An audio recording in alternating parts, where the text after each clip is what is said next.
Now they were on the road, going up to Jerusalem, and Jesus was going before them, and they were amazed.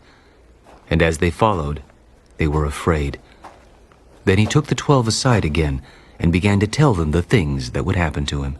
Behold, we are going up to Jerusalem, and the Son of Man will be betrayed to the chief priests and to the scribes, and they will condemn him to death and deliver him to the Gentiles. And they will mock him, and scourge him, and spit on him, and kill him. And the third day he will rise again.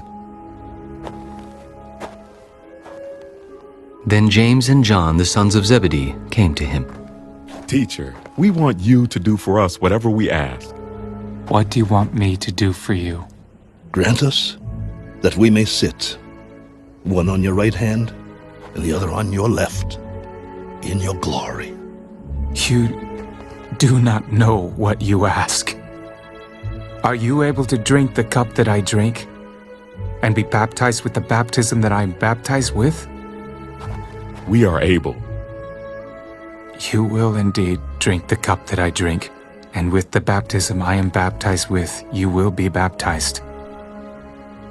But to sit on my right hand and on my left is not mine to give, but it is for those for whom it is prepared. And when the 10 heard it, they began to be greatly displeased with James and John. But Jesus called them to himself.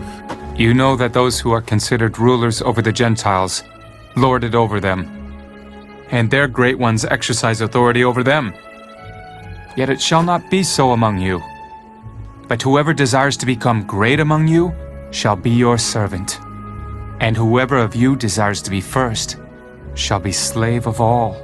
For even the Son of Man did not come to be served, but to serve, and to give his life a ransom for many. Now they came to Jericho. As he went out of Jericho with his disciples and a great multitude, blind Bartimaeus, the son of Timaeus, sat by the road begging. And when he heard that it was Jesus of Nazareth, he began to cry out, Jesus, Son of David, have mercy on me. Then many warned him to be quiet, but he cried out all the more, Son of David, have mercy on me. So Jesus stood still and commanded him to be called. Then they called the blind man. Be of good cheer. Rise, he is calling you. And throwing aside his garment, he rose and came to Jesus. So Jesus answered and said to him, What do you want me to do for you? Rabboni, that I may receive my sight. Go your way. Your faith has made you well.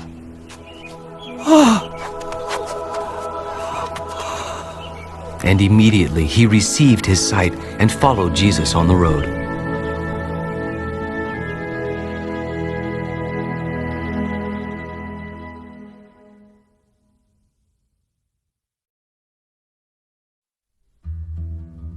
Now when they drew near Jerusalem, to Bethphage and Bethany at the Mount of Olives, he sent 2 of his disciples. Go into the village opposite you, and as soon as you have entered it, you will find a colt tied, on which no one has sat. Loose it, and bring it. And if anyone says to you, Why are you doing this? Say, The Lord has need of it. And immediately he will send it here. So they went their way, and found the colt tied by the door outside on the street, and they loosed it. But some of those who stood there said to them, What are you doing, loosing the colt? And they spoke to them just as Jesus had commanded. So they let them go. Then they brought the colt to Jesus and threw their clothes on it, and he sat on it. And many spread their clothes on the road, and others cut down leafy branches from the trees and spread them on the road. Then those who went before and those who followed cried out, Hosanna! Blessed is he who comes in the name of the Lord! Blessed is the kingdom of our father David that comes in the name of the Lord! Hosanna in the highest!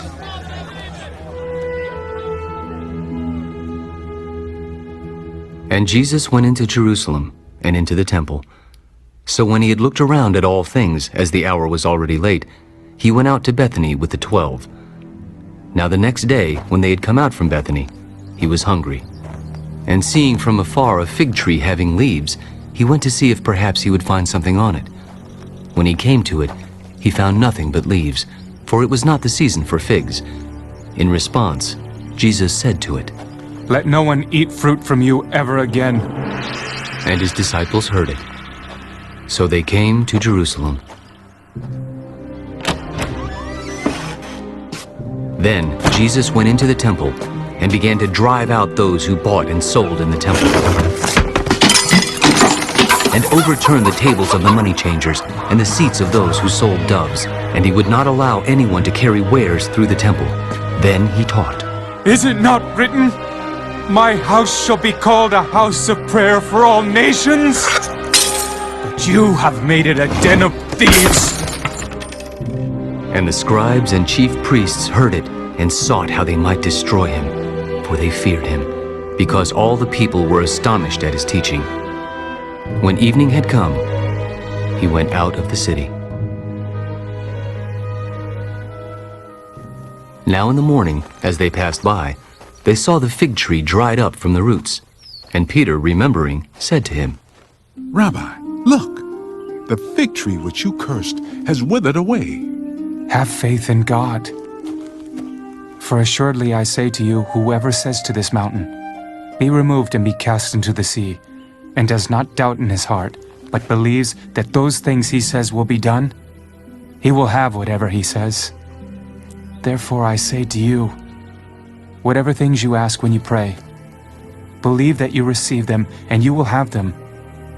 And whenever you stand praying, if you have anything against anyone, forgive him, that your Father in heaven may also forgive you your trespasses.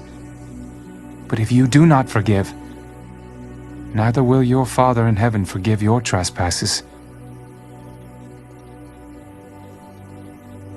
Then they came again to Jerusalem.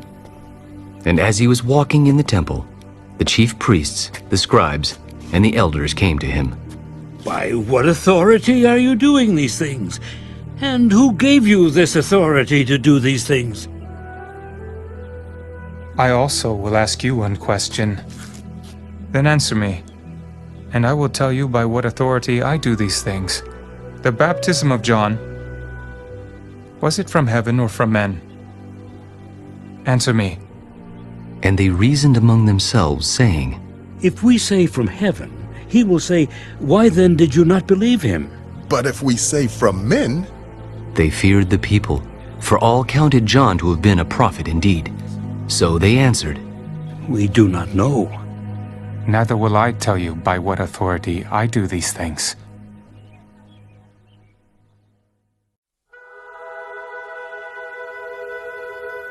Then he began to speak to them in parables. A man planted a vineyard and set a hedge around it, dug a place for the wine vat, and built a tower. And he leased it to vine dressers and went into a far country. Now at vintage time, he sent a servant to the vine dressers that he might receive some of the fruit of the vineyard from the vine dressers. And they took him and beat him and sent him away empty-handed. Again, he sent them another servant, and at him they threw stones, wounded him in the head, and sent him away shamefully treated. And again, he sent another, and him they killed, and many others, beating some and killing some. Therefore, still having one son, his beloved, he also sent him to them last, saying, They will respect my son. But those vine dressers said among themselves, This is the heir. Come, let us kill him, and the inheritance will be ours. So they took him and killed him and cast him out of the vineyard. Therefore, what will the owner of the vineyard do? He will come and destroy the vine dressers and give the vineyard to others. Have you not even read the scripture? The stone which the builders rejected has become the chief cornerstone. This was the Lord's doing, and it is marvelous in our eyes.